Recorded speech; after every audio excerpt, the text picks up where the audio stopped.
this got loose, and so what happened was the spring was gone, the thing came out. So how to replace it is turn off the compressor, release all the air first, go ahead and remove the 2 bolts from the back.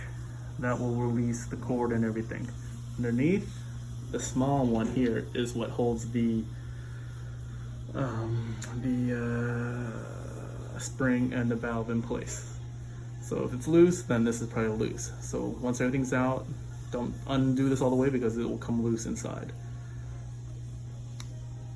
So once you put the spring back into the hole, put the plunger back in, put the handpiece on the thing to have it tighten as possible, push the chamber that holds the spring and the valve all the way deep. It should go in.